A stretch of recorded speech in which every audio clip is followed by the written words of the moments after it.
So over on the JP version of the game, we actually have a second summoning campaign going on where like Maeve, Nero, and all these other good servants are going up on raid up. So I thought I'd go ahead and talk about them because I know there's probably a lot of people that want to summon for Nero just off the fact that she has 400 billion costumes and probably will just keep getting new costumes at this rate. And minor rant, I'm a little salty that Nero has like 300 different costumes, whereas my baby girl Artoria over here only has the invisible air costume. Like, can you imagine if they gave her the racing outfit costume? Like, this outfit would probably make people go ballistic and summon for Artoria, even though she's just like basic .jpeg servant. So if I can get that costume, I'll forgive the Lightworks, but for right now, little salty that they've given Nero like 400 different costumes, especially when you would think someone like Liz would have gotten a costume for the idol event over Nero, but whatever, they're doing whatever they gotta do. Mini rant over. If you guys enjoy daily FGO content, I upload these videos every single day, so go ahead and throw me a like, subscribe to the channel. You know, we're closing in on 3K, which means we're almost a third of the way to 10K, which is our first huge milestone. So help your boy out in his endeavors. If you want to go that extra mile, click that join button and become a channel member. But let's go ahead and talk about Nero. Now, despite the fact that she's an older servant, her deck is actually pretty fine. Her quick card's a little bit weak. It's only got 2 hits on it. It's got 10% star gen, but she's an art servant, so you're really not going to be using her to gen stars. I mean, you can try to have her be your primary star gen. It's just not going to go very well. I wouldn't advise it. Her arts cards, though, are very, very solid. She's got 2 of them. They have 84% NP gen, which means she's going to be genning NP pretty comfortably, especially if you can get some arts crits on her. And then thankfully, despite the fact that she's an early game servant, she has 5 hits on her extra attack. Which for those of you guys that don't know, the extra attack is basically a composite card. And it does everything. It gens NP, it gens stars, it does big damage, it does all of that. So that being 5 hits really does kind of help her deck out. And overall, I think her deck is absolutely fine. Now, moving into her skills, if you haven't upgraded your Nero's first skill, make sure you do that absolutely just immediately, because her first skill right now before you upgrade it kind of sucks. It's 100% mental debuff resistance for 3 turns and then gives you 2000 HP on a 5-turn cooldown, which is like nice. You're like, oh sweet, I'm immune to debuffs and I'm getting a nice heal. Like, that's super great, but it's like, come on bro, like if you upgrade it, you get a 30% battery, and if you're on a water side or city battlefield, you're also getting an additional 20% arts performance for 3 turns, which means she's going to be very good as like a farming servant because she has a battery, right? And everybody likes servants that have batteries. She can generate NP pretty easily. But if you're fighting in one of those really niche areas, which waterside and city aren't super rare, like you can hit a lot of those in most events. You'll find some beach or some free quest that has like water or something, or you're fighting in a city, right? Like you can find one or the other normally in any stage. So you can then bring Nero to get that 20% arts performance, which is going to help her out in like terms of her damage and genning her NP. The only issue I have with Nero being a primary farmer is that even though this skill is actually pretty good after its buff, her NP only has 1 hit, which means like you're not getting a lot of overkill, because the whole purpose behind,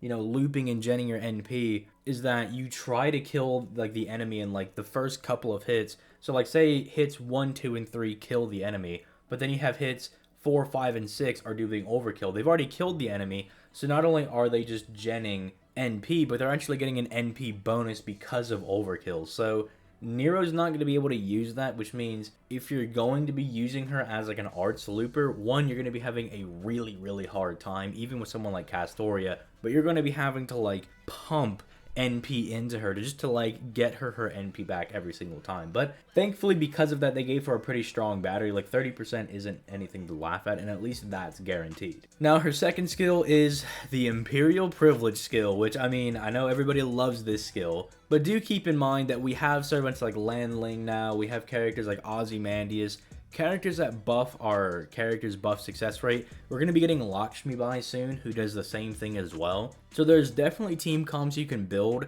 that if you want to build around Nero being able to get Imperial Privilege, which is not a bad idea, because on a 5-turn cooldown, it's a 44% attack and defense buff with a 3400k heal. Like, that is really insane. Like normally if a character's getting like a 50% attack buff, it lasts for 1 turn and it kind of functions as a mana burst, but she's 6% shy off of that, plus getting the massive defense buff. And really it's just because it's a 60% chance to activate. But with characters that have buff success rate, they like buff that, or even like Caskill. I completely forgot about Caskill, but he does the same thing as well. Bringing those characters to really bring out the full power of someone like Nero with Imperial Privilege is a very strong idea, because getting Imperial Privilege off not only means you're going to be hitting ridiculously hard, but you're going to be super tanky if you're doing like a challenge quest or something. Long story short, don't be sleeping on this skill. We have servants that can make it a 100% guarantee every single time, so make sure you build around that if you really do want to make Nero shine.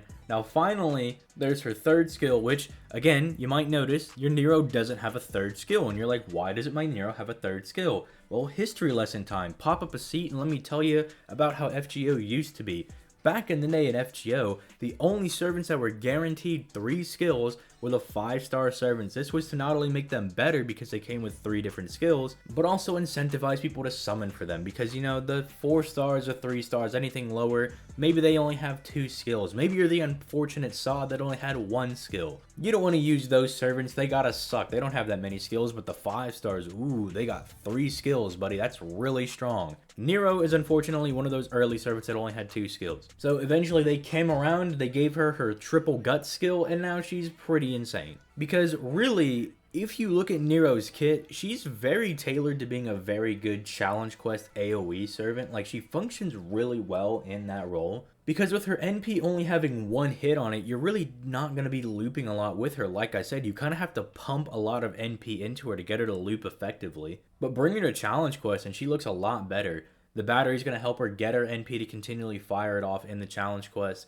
If you're meeting the right conditions, she's getting an arts buff. She's immune to mental debuff. She has 2 separate heals, massive defense, massive attack, and then a triple guts that lasts 5 turns. Now keep in mind, it is on a 10-turn cooldown, and I'm assuming they tried to offset that by having it last for 5 turns, because they're like, hey, you see, look, the uptime, it's all good, right? Like, it lasts for 5 turns, and you're going 5 turns without it. Somewhat fine, right? They might be trying to incentivize the use of, like, the Atlas code, Mystic code, or, like, Tamamo or something like that. Which, I mean, it's kind of cursed having to use Tamamo and Nero on the same team, but that's besides the point. It's a very good skill, alright?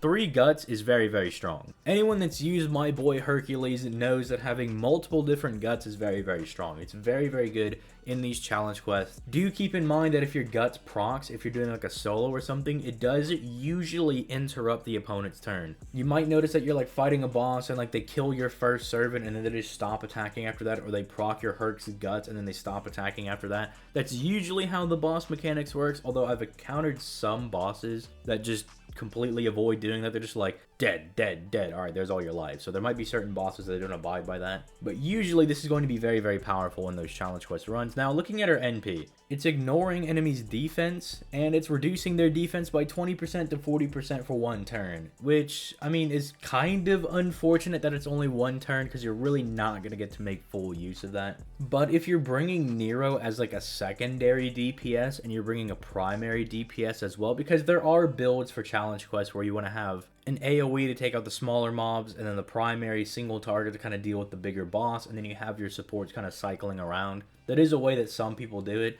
If that's how you want to go about it, then Nero's kind of fine. You can use it as a lead NP to do some damage, raise the overcharge of the following NP, and reduce the defense so that the following NP will also just hit harder because of that as well. If you want to kind of use it to make use of it, that's fine. Otherwise, you're really only going to get the most out of this, like, defense lowering and brave chains, I guess. But, I mean, it's still, like, a nice effect for her to have. It's just that if it lasted 3 turns, Nero herself could take full advantage of it, and she really can't, right? Until we get a servant that lets us fire off the same NP 2 times a turn, which is going to be super broken, then Nero's not going to be able to make use of this, which is really unfortunate. But overall, I think Nero is very solid. I know a lot of people are wanting to summon for her specifically because she has 3 costumes, and that is just a fun thing to have for a servant. As a little side note, I do think they should be bringing out like massive amounts of costumes like every single event. I think it's a very good way for them to like breathe life into other servants, to really bring a lot of interest in the game